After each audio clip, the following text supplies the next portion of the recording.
One by one, these soldiers jump with nothing around them except an airplane and blue sky. This is Airborne School on Fort Benning, but before they can become airborne qualified, they have to go through training. Just go straight to work bench.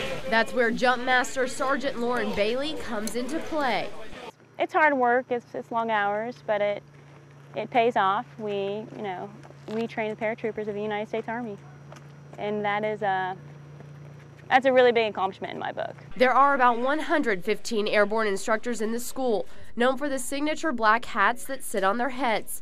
The 25-year-old is one of only 10 female black hats that help to train soldiers from all branches of the armed forces on how to jump out of planes. I'm a little more tough just because the majority of the people going through the school are Rangers, infantry. They're all men. And so they've got this female that's airborne, and you kind of have to prove yourself and be hard. First Sergeant Krista Cuney, also a jump master, has many duties. One of those is helping to manage the airborne school. She says it's important for women to be role models for other soldiers. Don't let your gender hold you back, and always look forward and try to be the best that you can be in whatever it is that you choose to do. It most definitely makes me want to set a standard and to show females that you don't have to be, average. You can actually accomplish more. This is a normal day for Kayla Stewart, suiting up in gear that looks like it could outweigh her.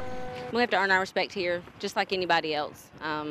But sometimes I think it's a little bit tougher because we are girls, and this is a guy's world. So we kind of have to earn our keep for them to want to keep us. For about 5 years, this 37-year-old has been a firefighter and paramedic for Columbus. Today, she helps train firefighter hopefuls in a live fire simulator. But even during the dirty and potentially dangerous work, she adds a bit of feminine flair.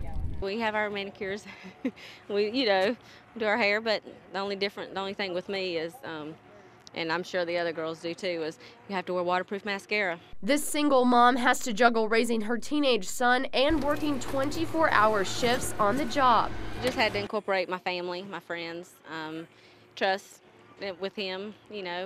He's a boy. He tested the limits sometimes, but for the most part, just communication and. He had to understand the job that I was in. While she says the guys give her a hard time about being a girl, it can come in handy when it counts. We all have our strengths, and I'm smaller compared to some of my other guys, so I can get in places they can't, and they can lift stuff that I can't. So we work together as a team. With her taser and pink handcuffs, Charlotte Riley gets ready for her day. For nearly 30 years, she's been a bondsman, helping to bond people out of jail, but hunting them down if they don't show for court. We have our tasers, we have our guns and whatever, and we're not there to try to hurt anybody.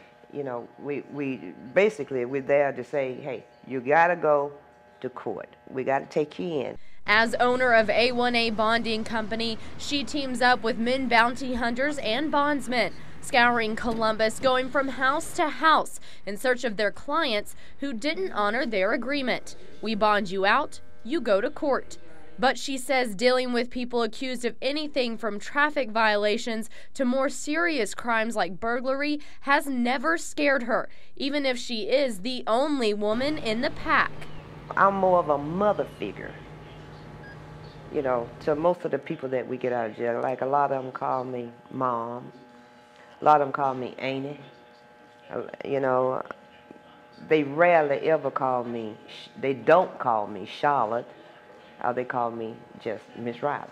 The 58-year-old says it's a chance to help others, whether it's showing an accused criminal the right thing to do or keeping your neighborhood safe by getting someone potentially dangerous off the streets. And for her, it's addictive, and there's no end in sight. Once you get in it, it's just kind of hard to get out of it.